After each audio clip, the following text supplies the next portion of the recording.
So there's a very strong soap opera element to it. So you're kind of ricocheting from Groves and Oppenheimer and Einstein, and then a great deal of sort of soap opera romantic things.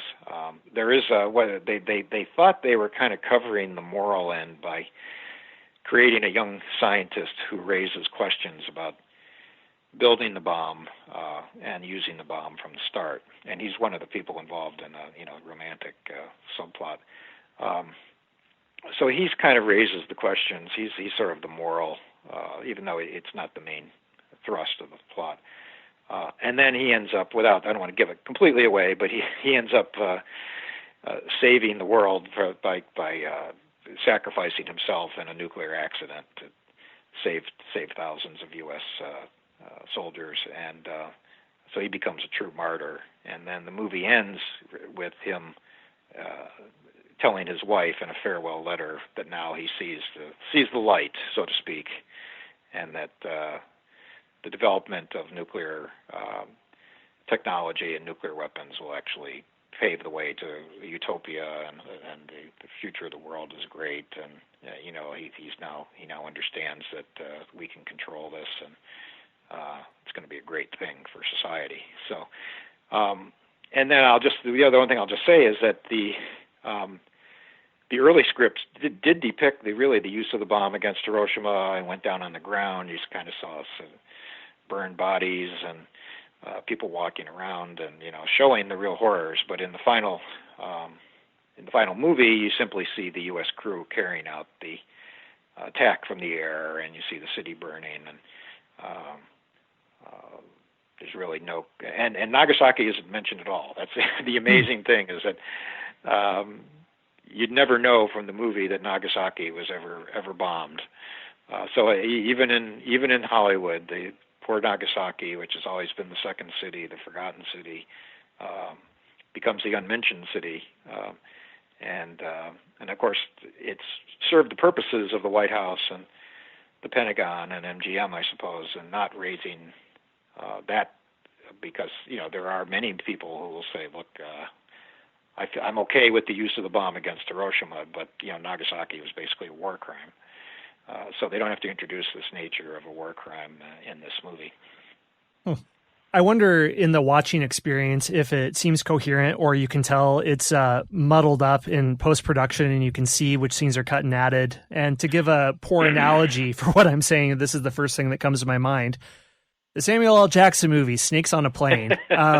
Originally it was going to be a PG-13 movie, but people loved how ridiculous the premise was. So the studio in post-production thought, let's make it a cornball R-rated cult movie and add gratuitous nudity, gratuitous violence, Samuel L. Jackson dropping the F-bomb left and right, because that's what he does.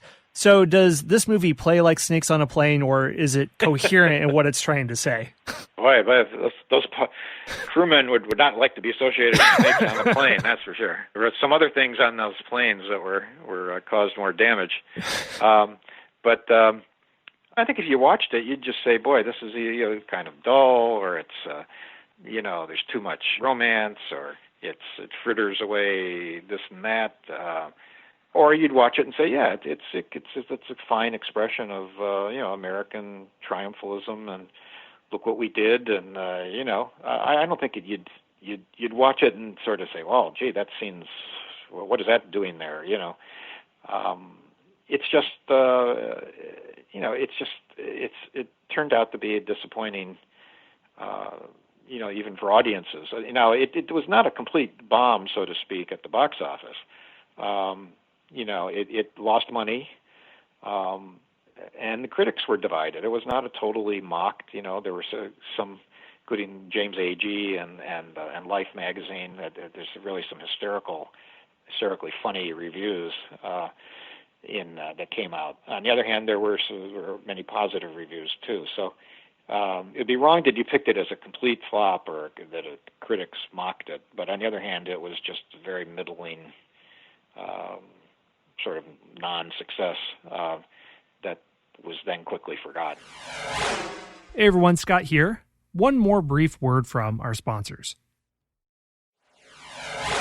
Well, you chart this movie as part of the evolving narrative on how the United States understood the dropping of the bombs. And when I've read surveys about whether the United States was justified in dropping the bombs according to generations, I think these were about 10 or 20 years ago, the World War II generation was solidly in favor. And I think there was still overall support in future generations, but then it starts to get a little bit more mixed. Right. Do you think this film contributed a lot to that narrative of the justification of it? Well, because it was not really boffo at box office, I couldn't say that. Probably much more influential was an article by Henry Stimson, the former Secretary of War, in Harper's Magazine, which came out at the same time, which I go into in the book. Again, I don't want to go into it too long here, but basically he was asked by Truman and others to write this article that would totally defend the use of the bomb, which had become controversial because of the John Hersey book. So you have basically Henry Stimson and Harper's responding to John Hersey in the New Yorker. And it was very successful in that. A lot of the media that had started to really turn against the use of the bomb then said, okay, now we get it. Now we understand it. And that kind of sealed it for decades, really. As you say, public opinion polls have always shown majority support for using the bomb against Japan. It's wavered somewhat, but and that's probably would still be true today. I haven't seen a survey this year, but you know the major question is what do people really know? What do they really understand about the real history of how the decision was made and what other choices could have been made? There's kind of a knee-jerk, you mentioned the World War II generation, and I totally respect this view, and I've always I've done other. This is my third book on the subject of the use of the bomb, and I completely understand the relief and why the veterans and their children and their grandchildren now continually. What's said most about this whole subject is, well, my father or my grandfather or whoever would have died in an invasion. The bomb saved. Paul Fussell wrote the famous book "God Bless the Atomic Bomb," and would have saved a million. Sometimes they use millions of lives. The bomb saved millions of American lives, and that's enduring and is very strong emotionally. But various historians have raised questions. I think you can just sort of leave it at that. There are competing historical views on the subject, but there certainly has been strong views that have developed as evidence has emerged on what choices really were available to Truman and the others. That the view from the foxhole certainly was understandable that there was an invasion planned in November, and then further, even bigger in weeks later. So there's no question, if an invasion of Japan had been carried out, many Americans would have died. Now, there may not have been so many because Japan would have been even weaker. Certainly what everyone agrees on is that Japan was in incredibly weak condition by, August of 1945. But certainly if an invasion had been necessary, there would have been, many American lives lost.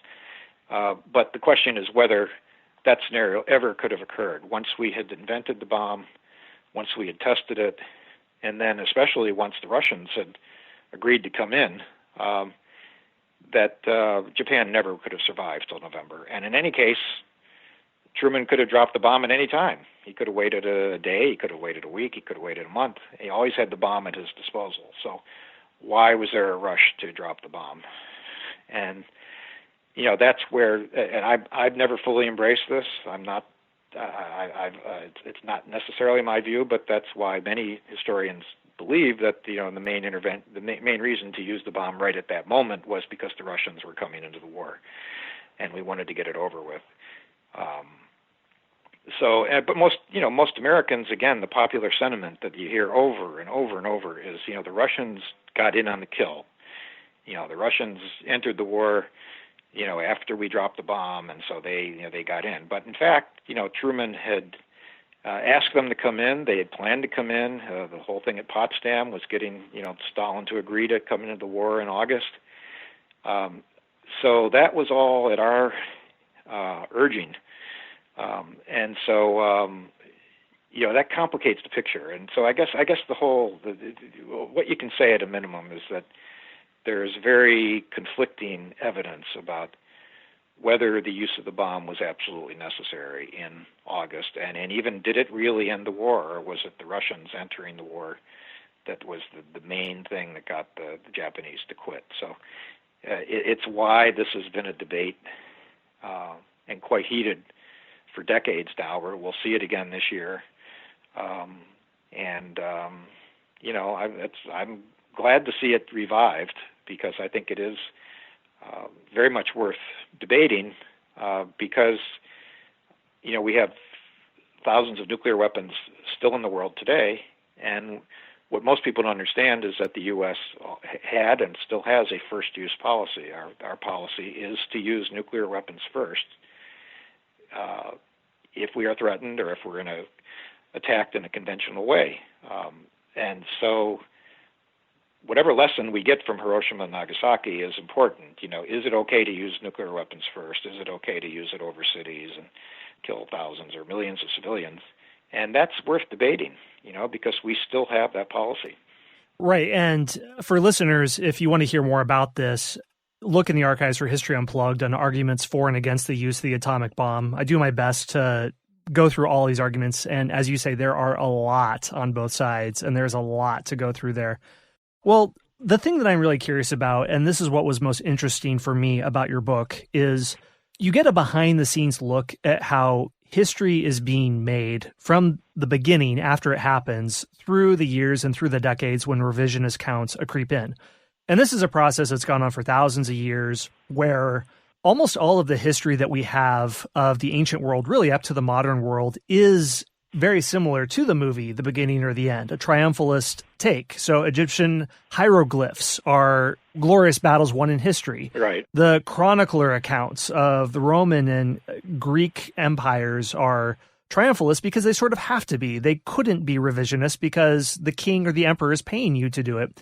It's only in the last 150 years when history is being taken on as an objective practice, where you're trying to untangle these triumphalist accounts and look at revisionist accounts. Here's my question. I wonder, as you said, looking at things from the foxhole, right after World War II, when you remember the raw emotion of the Pearl Harbor bombing, of having friends and families that go off to war and are killed, and it's very hard to be objective. And for us today, we can look back at World War II and we're more detached, but what if I were trying to write an objective account of the coronavirus? That's very difficult because there's raw emotion around what's happening.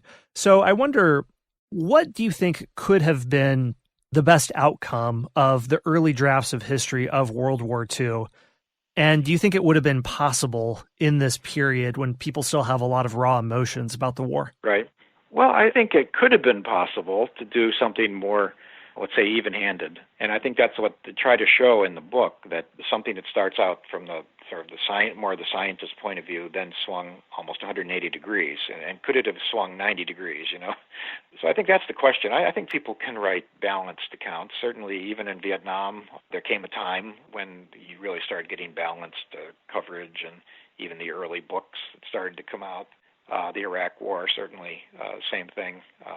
The coverage of the Iraq invasion was, triumphant in the extreme at the time. And then, of course, problems set in, and we got as bad as a lot of the journalism was in the run-up to that war. There was, tremendous journalism as it started to fall apart. So I think it's possible. I can't let people completely off the hook. What happened with the atomic bomb, however, was you kind of had this first failure on the part of MGM. And then there wasn't another movie on this entire subject for several years, and they did another movie called Above and Beyond, MGM did, which focused on Paul Tibbets, the pilot of the Enola Gay. And it, too, was a triumphant, even though 5-6 years had passed. And again, a movie that's not revered.